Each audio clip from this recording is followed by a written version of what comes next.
makers and market movers. This is The Pulse with Francine Lacqua.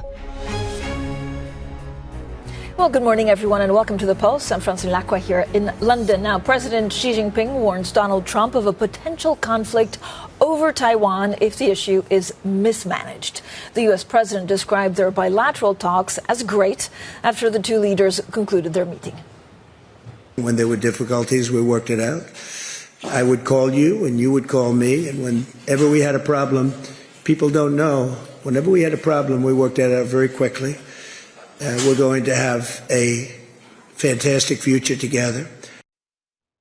A stable bilateral relationship is good for the world. China and the United States both stand to gain from cooperation and lose from confrontation. We should be partners, not rivals. Now we're waiting for the state banquet to kick off at the Great Hall of the People. Bloomberg's China correspondent Min Lo joins us from Beijing. Min, thank you for being here. It's a pretty exciting day where you are. What kind of reception has Trump received? Well, it was a very warm reception from the moment he landed in China last night, right? We have the red carpet rollout this morning when he went to the Great Hall of the People. There was the 21-gun salute. There was a full security escort with him as well. And you saw President Xi with that smile on his face as he walked President Trump into the Great Hall. He kept the smile on throughout the opening remarks as well. And really a strong show of this bromance between the two men, right? Especially from President Trump, the effusive praise we heard from him talking about how the future of the relationship is going to be fantastic, and that was all sort of the positive tone that we saw in front of the cameras. And then after that, they went into that room behind the cameras for about at least 2 hours. That's when we started to get some of the more stern messages from China, from Chinese state media, right? The warning from President Xi about Taiwan, warning that the arms sales with Taiwan needs to be dealt with the utmost caution, and if that is mishandled, China says it could push relations to dangerous territory. We also heard some positive headlines as well in the last couple of hours. There was news that China has renewed the licenses for these beef plants in the US. China had allowed those licenses last year to lapse, and that really tanked the beef trade after that bruising trade war. So the renewal of the license is a very positive signal, even though the actual import volume, that still remains to be seen, because it's coming at a time when these beef producers in China are already struggling with overcapacity and sluggish demand. Another key positive has been from Nvidia's Jensen Huang, right, the last minute addition to the business delegation here, and we're hearing from Reuters that he appeared to have gotten clearance to sell those H200 chips to at least 10 Chinese firms, and we did see the market reaction with some of these Nvidia suppliers in China seeing their stocks rallying today as well. Yeah, and Min, of course, as you were saying, President Xi telling the U.S. chief executives accompanying President Trump that actually China will open up more. What more can we expect? Is it business deals? Are we confident that actually the two leaders will get along better from now on?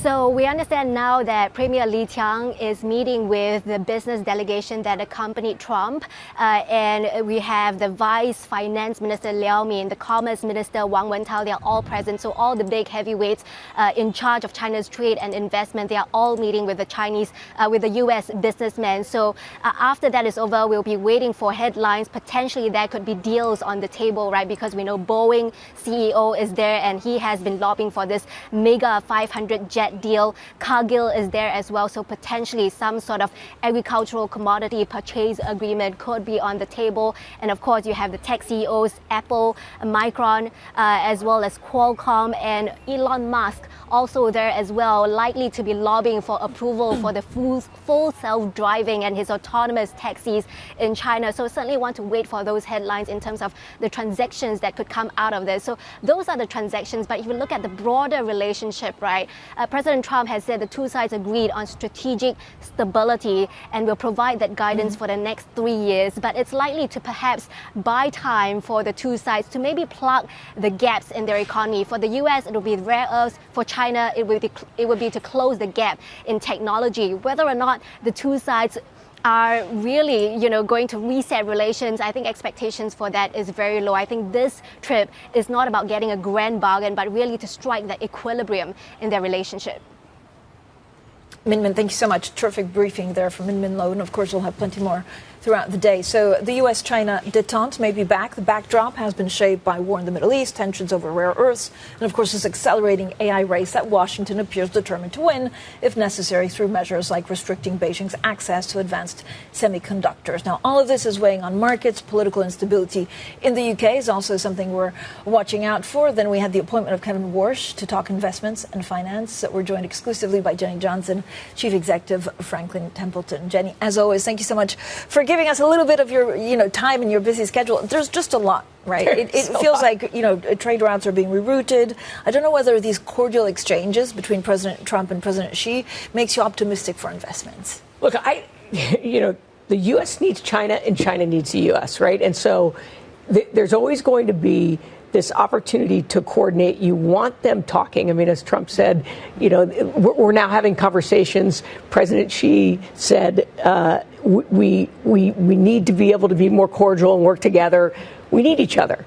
The good news is, I think there's a recognition of that. And so when you look at who the delegation is, both parties have brought to the table kind of what each other needs. I think that the other side of this is there will always be a distrust around technology, but the fact that you have, Elon there, Jensen there, Dina from Meta there, right?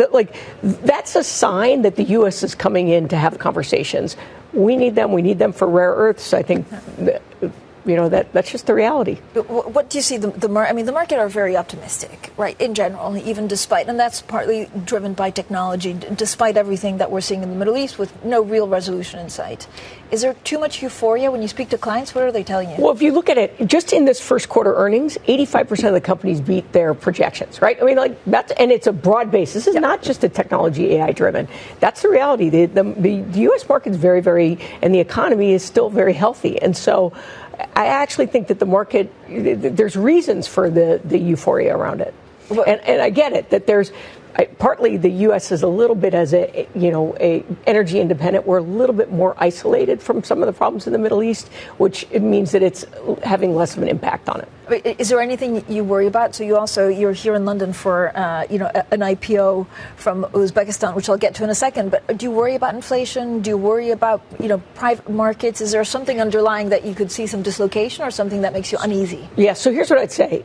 Look, I think inflation. I think the market has underestimated the realities around inflation. I know that there's this lot of concern that's raised around Kevin Warsh and will he be independent? The reality is, remember, it takes 12 governors to vote for whatever the changes are in rates. And Kevin Warsh's term, it's going to be 2 years under President Trump and then 2 years after that. So he's got to look at his legacy, too. I think he's going to be very practical. So I think inflation, the reality of inflation is it's sticky, and it's probably, going to be more difficult than even the market. I think the market's probably underestimating it a little bit. So you're here in London because there's, a company from Uzbekistan that listed, which so far 24 hours has been doing very well. I mean, are you expecting more companies to list? Well, so let me give a little bit of background on that, because it's actually very unique. So this is the Uzbekistan government has been very progressive with the reforms. Actually have one of the top performing economies. I think this current quarter they're at 9% GDP growth. Last year they were almost 8%. And so what they've done is they've hired Franklin Templeton to help them privatize state-owned enterprises. So they contribute into a fund. 13 companies. They cover transportation, utilities, financial services. And in that fund, we actually have the ability to change management, control the corporate governance. So what they're trying to do is bring FDI and foreign direct investment into Uzbekistan to help them do the reforms. This is a great way to do it. And so we actually did this in Romania 15 years ago. Okay. The returns were better than the S&P 500, which is why we have a lot of institutional clients who are very interested. The IPO on the London Stock Exchange, which will happen on Monday, so Tashkent, it's already opened up, is oversubscribed by 4 times, right? So this is institutional investors looking to invest in Uzbekistan. And I have to say, it really takes leadership to be able to do something like this. But it's critical to be able to reform an economy. So we're excited to do it. So Jenny, what's the next? I guess, this is a portfolio of companies. What's next to IPO? I know there's a lot of rumors about Uzbekistan Airways, which would get a lot of investors quite excited.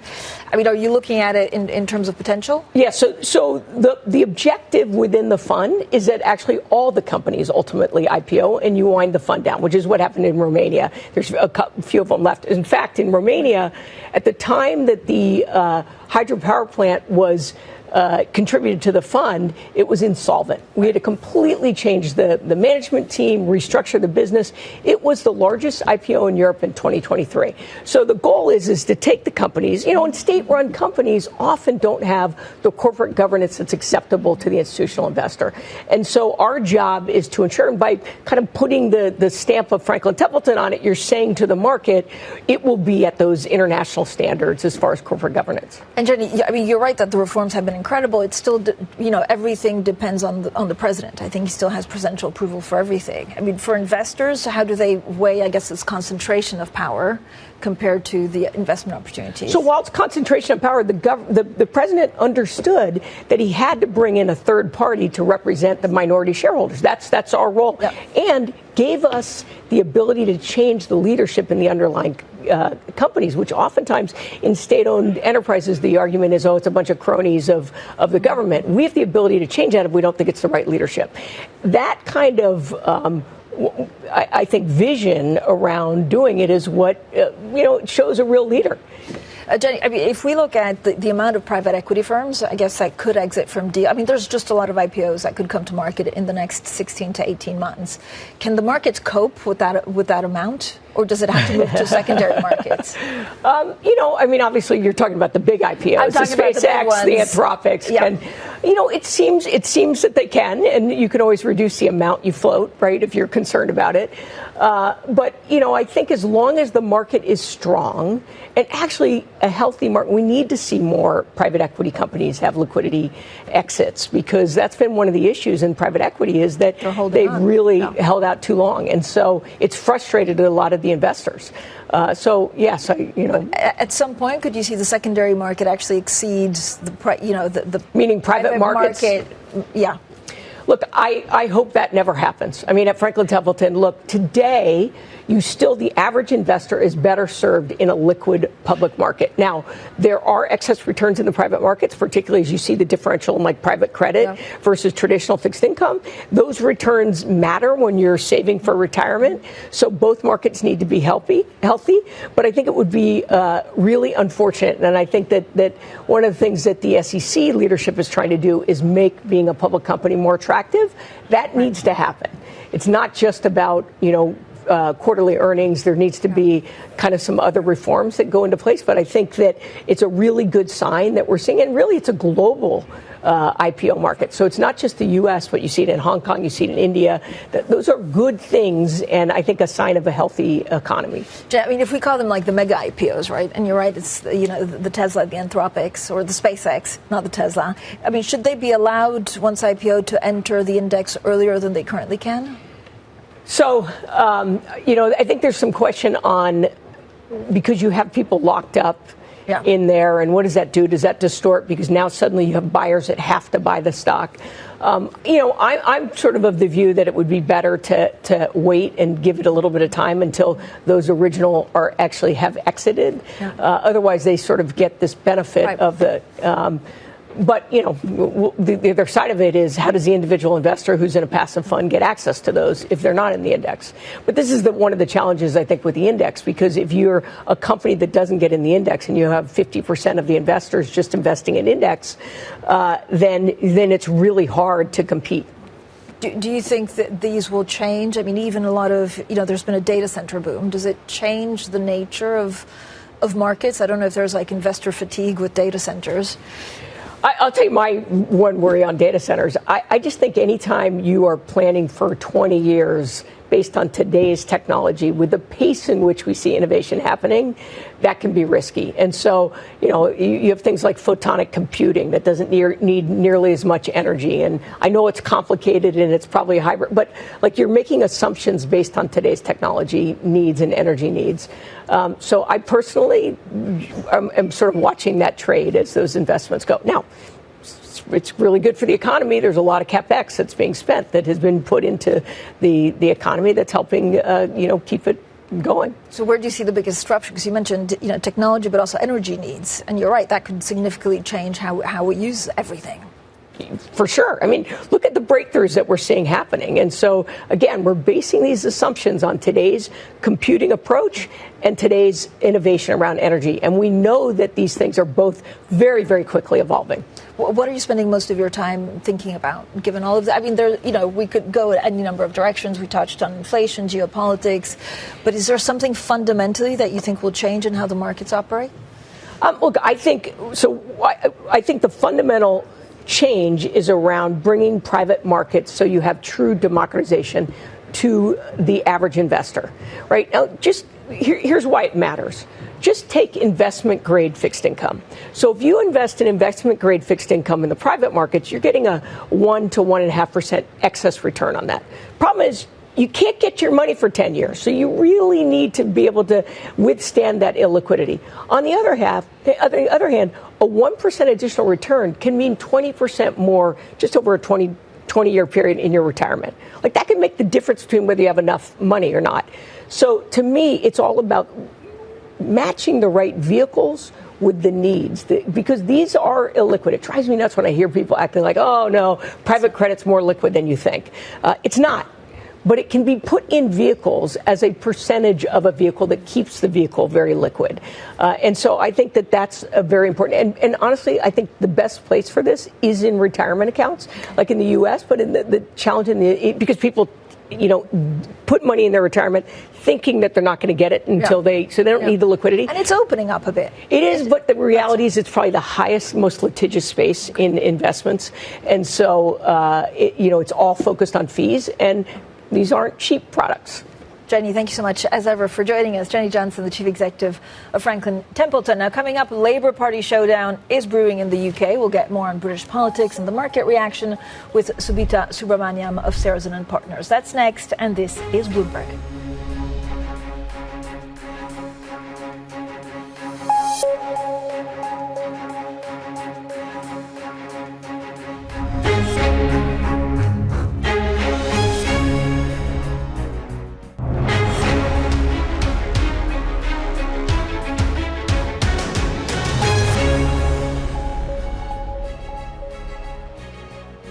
Well, the UK's Labour Party is heading towards a divisive battle over the country's top political office. But a leadership contest could drag on for months at a time when the country's economy is facing a soft jobs market and rising inflation. Well, joining us now, Subitha Subramaniam, head of investment strategy at Sarasin and Partners. Subitha, thank you so much for joining us. Look, we heard also Rachel Reeves saying, first of all, there's a fight for survival for Keir Starmer, but she worries now this is, they worry about a trigger in gilt selling, basically, in a market that seems already quite illiquid. Do you worry about chaos? Yes, I think this is incredibly unhelpful, just in terms of just the broader geopolitical environment we're in. I think earlier, just before the Middle East war started, we were expecting rate cuts in the UK. Gilt yields were well below 4.5%. And actually, if you think about sort of bond markets globally, gilts have actually repriced the most aggressively. And then I think if this chaos continues, there's going to be a point at which the risk premium in the bond market is going to limit the options for the politicians. But if the Chancellor is warning of a leadership contest, right, that would plunge the UK into chaos, would it really, or would, depending on who comes into power, do bond vigilantes or just bond investors give them a little bit of time to sort their house out? I actually worry because there is sort of a relationship between the bond vigilantes and Rachel Reeves, in the sense that the thing they have in common is that they both like taxes. And ultimately, I think bond vigilantes would be fine if taxes go up and sort of fiscal sort of prudence comes in. But the reality is that in this world, in the state of the UK economy right now, raising taxes might eventually be counterproductive. So I'm not so sure that, even the bond vigilantes actually get us to where we need, what the UK needs. And so you'd see it in gilts, but also sterling? Yes. Is there one, is there a buying opportunity at some point, or just have to wait and see how this plays out? There is a point where, if we have disorderly bond markets like we had during Liz Truss, I think that it does become an opportunity because we do know that there will be a political reaction and a policy reaction to it. So I think, what is the actual risk premium? Is it 50 basis points in UK gilts? Is it higher? I mean, if it gets higher than 50 basis points, it does become a bit more attractive to actually, take on gilts. Subitha, the other big story is, of course, President Xi and President Trump meeting in Beijing. I mean, they had pleasantries, actually. They seemed on friendlier terms than in the past. Does it change the dynamic for investment if the two superpowers get along better? I'm not so sure it changes the long-term trajectory for either. I mean, they say in a partnership, or they'd like to be in a partnership. I think they are really in a rivalry. Okay. We might get, and I'm sure we'll get really good headlines after the visit. Yeah. We'll have a great trade sort of headlines. We don't know if that'll actually come to pass. I do think, Xi has strategic ambitions to basically, achieve certain goals, some of which may be Taiwan, security-related, technology-related. President Trump has one singular goal, which is to get a good trade deal and have really good headlines. So it's quite, transactional versus a more strategic sort of debate and dialogue. But Subitha, is this about, deals, and is this about deals with the chief executives that are there, or can they also get China to quieten things down in the Middle East? Yeah, so will China step in and actually reduce sort of the strains in the Middle East? It's unclear. They have been unwilling so far. They have been unwilling in Russia as well. They have really stepped back. Because if you take a strategic view on these conflicts, it plays to China's strengths, right? Yeah. It comes across as the most stable trading partner. So, yeah. There's been so much euphoria on technology. I don't know how, and this is on the back of earnings. There are also chip makers today really kind of on a tear. Are you expecting this detente on chip makers, this possible detente on chip makers with the U.S. and China to make a difference? Yes, so I think, I think Jensen Huang and Nvidia has said this very well, which is that actually putting these export controls on chips has actually accelerated China's technology and has actually pushed it closer to the frontier and closer to the U.S. So I think there's now a tacit recognition that it's actually slightly counterproductive. Yeah. That doesn't mean that, some of the sort of capex that's currently taking place in the U.S. is going to stop anytime soon. Actually, it possibly, picks up even further because it now becomes a competition between the U.S. and China. They go from slightly, having sanctions and controls to more open rivalry in technology. How much do you worry about inflation? A lot. A lot. As everyone. Yeah, I think everyone does. But, the fact that the market is not really pricing it actually means that maybe we are not collectively worried as much as we should be. I think we're right now seeing sort of the primary impacts of inflation, into, first order effects from crude oil and gasoline. We're looking at it in refined products. But actually, I think it'll start to seep into food prices the longer this goes on. And so, I think, it's here to stay. Subitha, thank you so much for joining us. Subitha Subramaniam there, Head of Investment Strategy at Sarasin and Partners. Coming up, we'll talk a lot more about oil and the Strait of Hormuz. We'll also go back to the UK story with Keir Starmer's efforts to hold back a potential leadership challenge, showing new cracks. We're live from Downing Street next, and this is Bloomberg. Thank you, Subitha.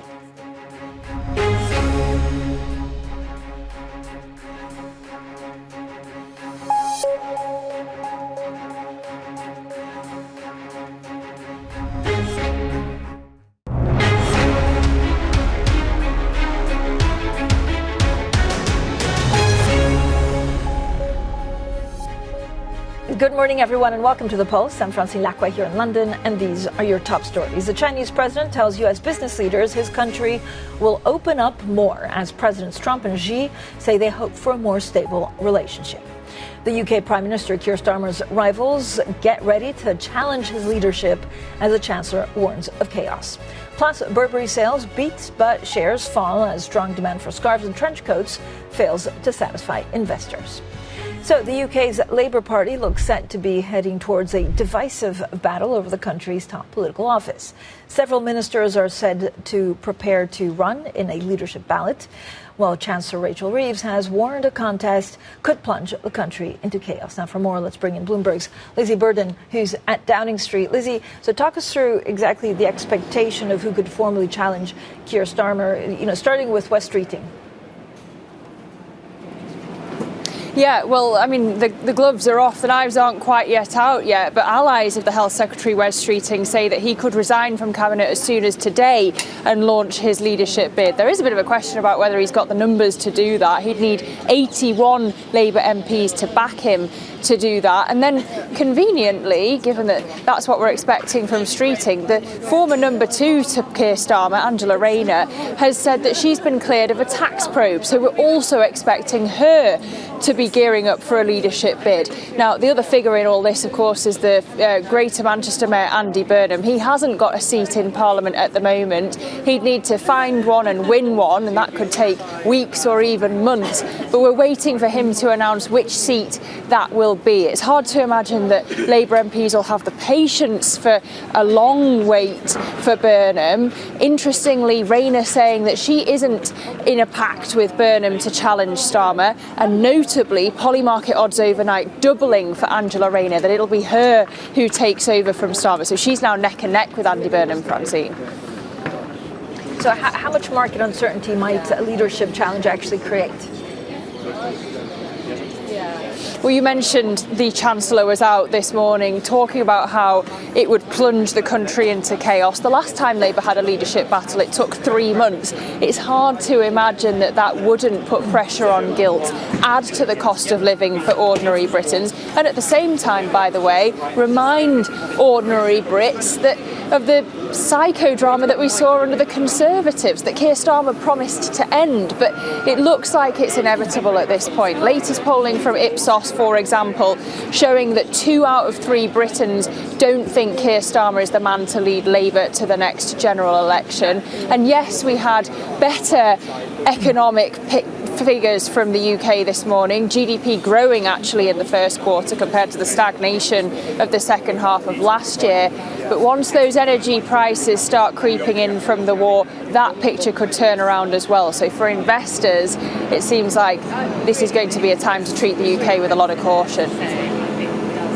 Lindsay, thanks so much. Bloomberg Lucy Burden there at Downing Street. Now joining us now is Lindsay Newman, a visiting research fellow at King's College London, and also Brendan Murray, who leads Bloomberg's global trade coverage. So we have a lot to cover. We need to talk about Trump and Xi, but actually if you start in the UK, Lindsay, and you're also going back to Chatham House, so congratulations on that. But when you look at the UK and the political uncertainty, like what will you be looking for? Yeah, absolutely. You know, it's an interesting moment, Francine, that we're seeing. As Lindsay referred to, the economic forecasts have actually come out today quite surprising. But and even still, the political landscape is sort of a story best already foretold. And it's hard to imagine. Polymarket voting has Starmer surviving this month. But as it looks further down the line by the end of the year, it seems overwhelmingly it's going to be a very difficult moment for him to survive this challenge. It's coming from all sides, as Lizzie highlighted for us. It's coming from within his own MPs, but also the broader Labour Party. And so the sort of ability to stabilize his leadership that he saw last fall, especially when Donald Trump came and offered all those investments and deals,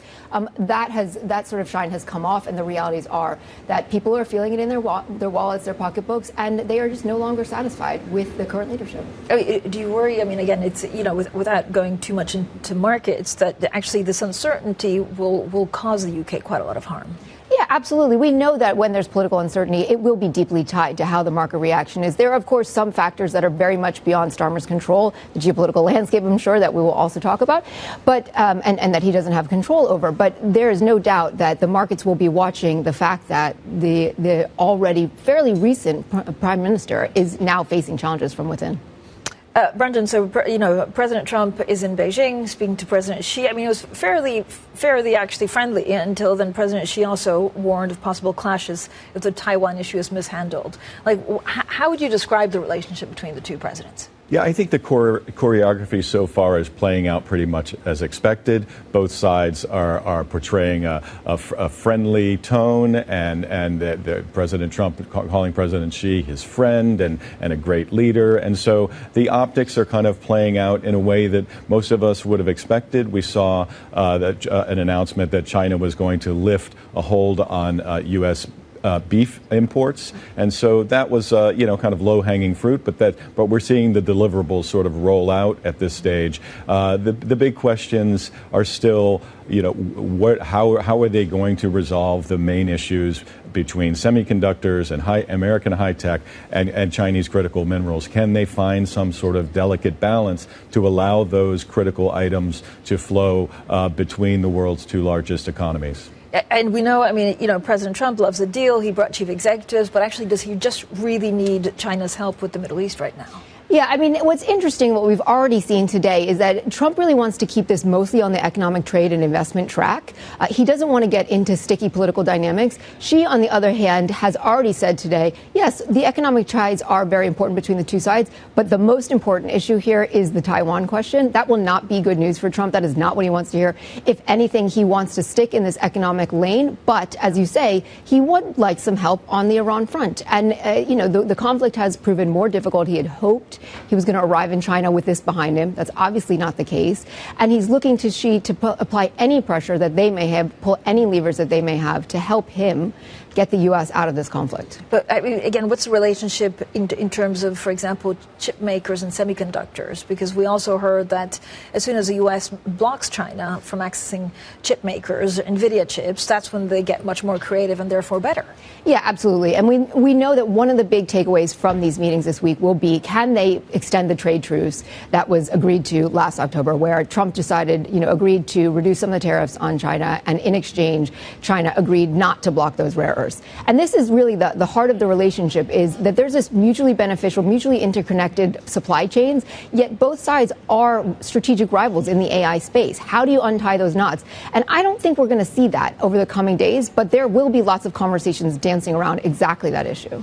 Brendan, why? I don't know if it's a change of heart from President Trump or whether he just understands he needs China maybe more than he needed them 18 months ago.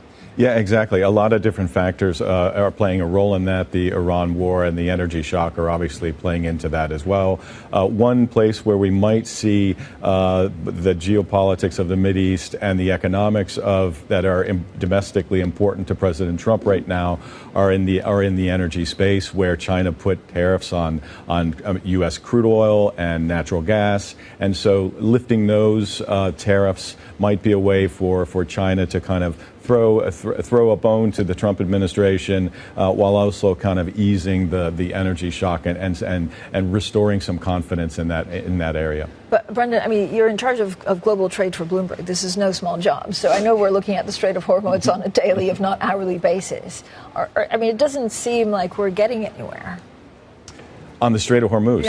Yeah, it looks like a situation that isn't going to end in the next 3 to 6 months. We've heard from companies that do business in the region that say, yeah, we're planning for this to last all year, and so it looks like Iran has a lot of leverage now, and they are poised to use it. In the meantime, we've gotten some inflation numbers in the U.S. this week that really step up the pressure. The producer price number yesterday means consumers are going to feel those higher prices in 3 to 4 months, and that leads you right into the U.S. Midterm election. And so the pressure on President Trump to resolve that is growing every day, and every time we get a number like that shows consumers are really bearing the brunt of the situation in the Middle East. And Lindsay, we saw a bit of optimism, right, on the one-page memorandum, and then there was cold water over it. Is this the kind of pattern we're going to see? Because as Brendan says, as we get closer to the midterms, President Trump needs something. Yeah, the issue is we are stuck in a stalemate right now, and neither side is really willing to pay the cost that will be required to unlock that stalemate. The U.S. administration very clearly does not want to pursue further military action. They obviously can. They obviously have quite a range of sort of facilities at their disposal to do so, but they know that it's deeply unpopular at home. And still, the popularity at home has only ever reached 1/3 of the American population have approved of this conflict in Iran. And so in order to sort of unlock that, the question is, is how do you apply pressure that's sort of outside of the box, it's not militaristic, and that's where the China question comes in. Interestingly, this week we know that Iran not only expanded the zone of the Strait of Hormuz, but it said it's going to charge it's going to charge increasing costs for those traversing the strait, which means that that oil exports may not be that same source of leverage that it had been in the past. Do we understand, or at least does the Trump administration understand how weak or strong this new Iranian regime is? I think that is the big question, right? That there's sort of a optics that this regime has managed to survive this overwhelming threshold of attacks conducted by the U.S. and by Israel. But we know it's been degraded both militaristically, personnel-wise, Navy, its missile capabilities, and yet it managed to export the conflict to the rest of the region and the rest of the world. So it's sort of a bit of a whiplash, and trying to calibrate has been very difficult for the U.S. Okay, thank you both for joining us. We have unpacked a lot. Lindsay Newman, a visiting research fellow at King's College London, Brendan Murray, who leads Bloomberg's global trade coverage. Coming up, losing its shine while Burberry disappoints investors despite delivering a sales beat. So we'll discuss the company's ongoing turnaround plans next. This is Bloomberg.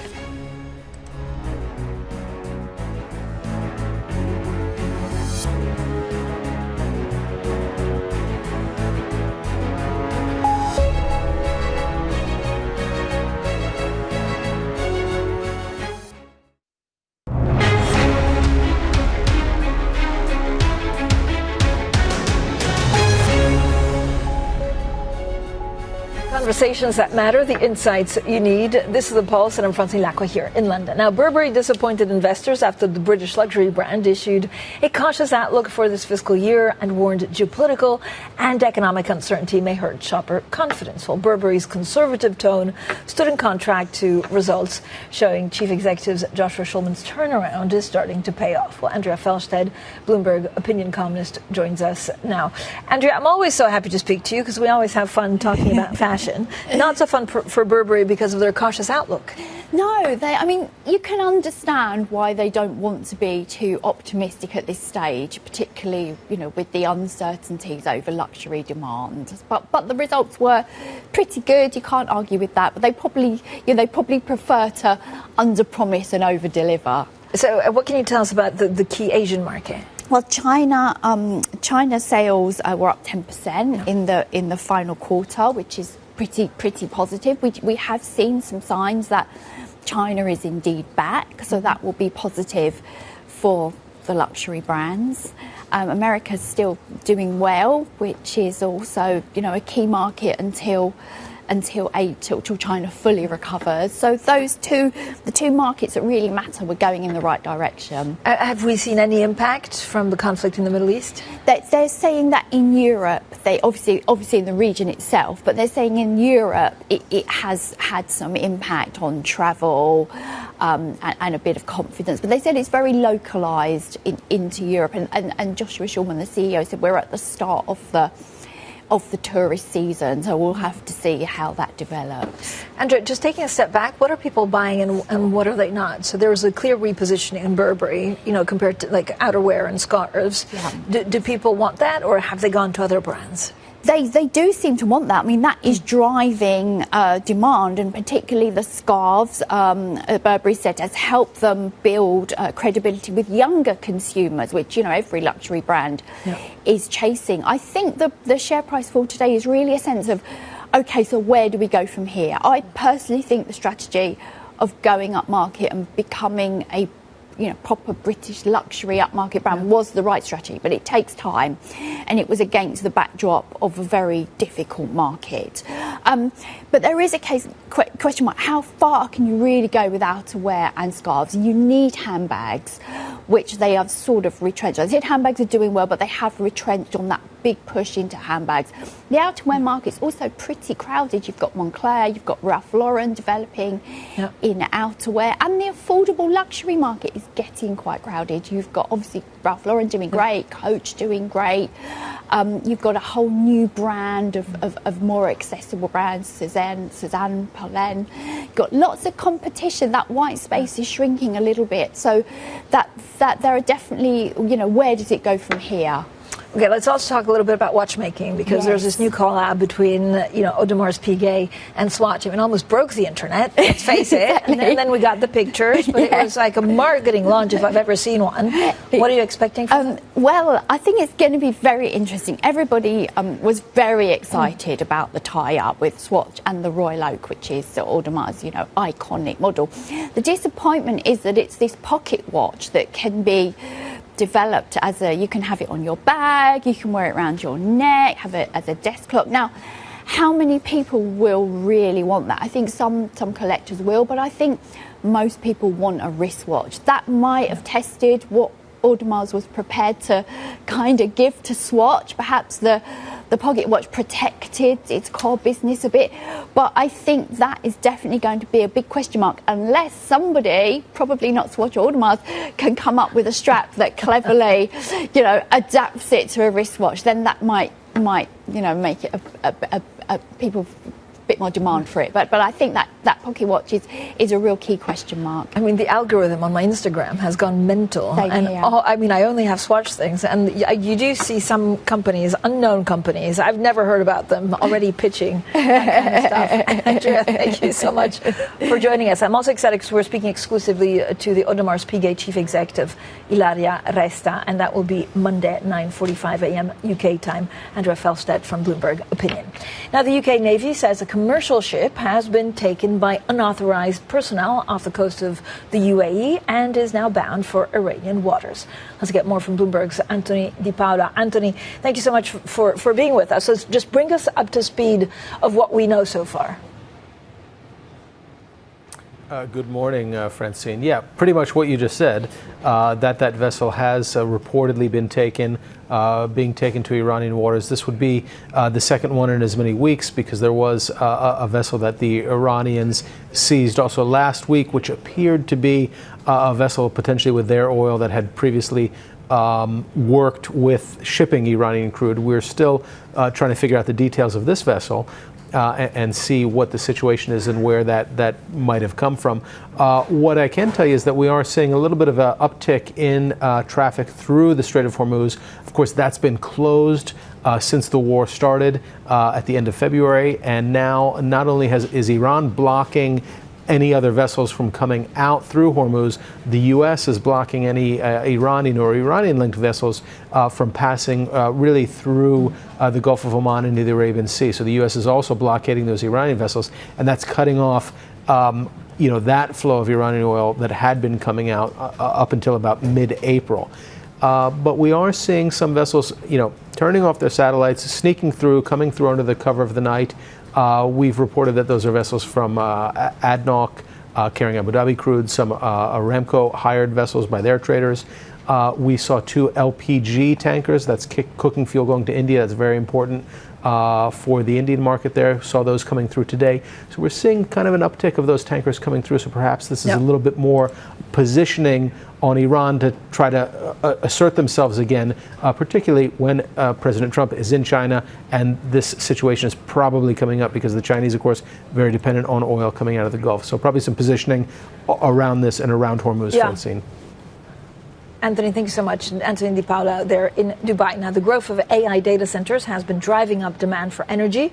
The Iran war could lead to a rethink in global energy strategy, so say analysts at Goldman Sachs. Joining us now is Alberto Gandolfi, Goldman's head of European utilities research. Alberto, thank you for joining us. I mean, there's obviously a very big political desire to drive electrification in Europe. Are there signs on the ground that this is accelerated because of what is happening in the Middle East? Hi, Francine. Good morning.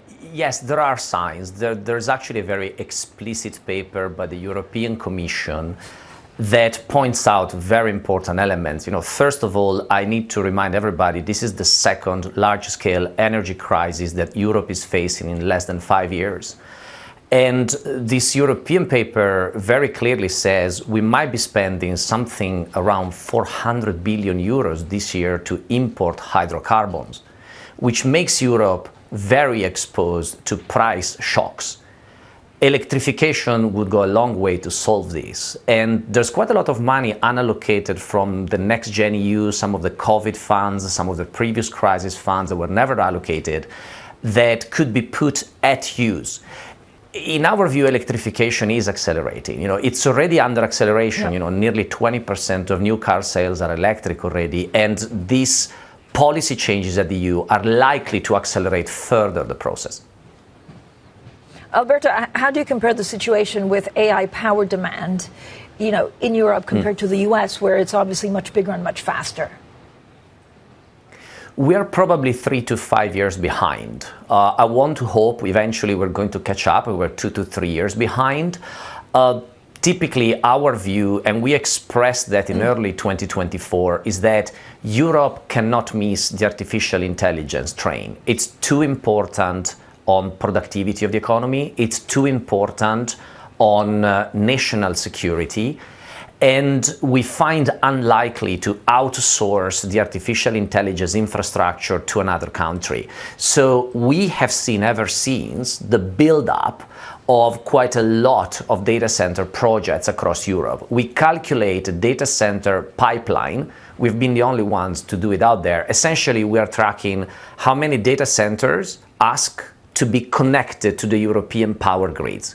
That number today exceeds 300 gigawatt, which is essentially the total power consumption of Europe. Of course, some of these projects will never come to light. Some are speculative, but we forecast roughly a quadrupling of the data center capacity between 2025 and 2035. And in light of what is going on with AI agents and the faster than expected adoption rates in enterprise, we may be underestimating this. Alberto, what does the rise in power demand actually mean for renewable energy? It means the world, essentially, Francine. What we think is happening is that, Europe has gone from 10% production from renewables in the early 2000s, which was really hydro, to around 50-55% right now, and this was merely decarbonization policy. This happened essentially without power demand growth. If you start to put through 2, 3, 4, 5% power demand growth, which is what we anticipate by the end of the decade, more in the mid-single digits, renewable additions have to probably accelerate 60 to 70% in Europe. But we have seen historically that demand tends to outpace supply for 3 to 5 years. Supply responds a bit slowly, which means not only that we need to build more renewables, but it means cyclically we are about to see rising returns in renewables, which is exactly what is already happening in the United States right now. Alberto, in the very little time we have left, solar has been winning in Europe. Can wind catch up? Yes, solar has been winning because of economics. Solar is very, very cheap. It has worked. Look at Spain. Between 22 and 27, Spain had a substantial acceleration of solar, which means that power prices in Spain, since the Hormuz crisis, have barely moved. So solar has been extremely successful at that. But there's a physical limitation to how much solar you can build. Half of the time it does not produce. You need to integrate solar with batteries. You need to integrate with wind. And as soon as possible, you may have to reopen a discussion about nuclear. Alberto, thank you so much for joining us. Alberto Gandolfi, their head of European Utilities Research at Goldman Sachs. Coming up, Bloomberg's Katie Greifeld has an exclusive conversation with Andrew Schlossberg, the Chief Executive Officer of Invesco. That's at 3 p.m. London time. Up next, it's Bloomberg Brief with Anna Edwards. And this is Bloomberg.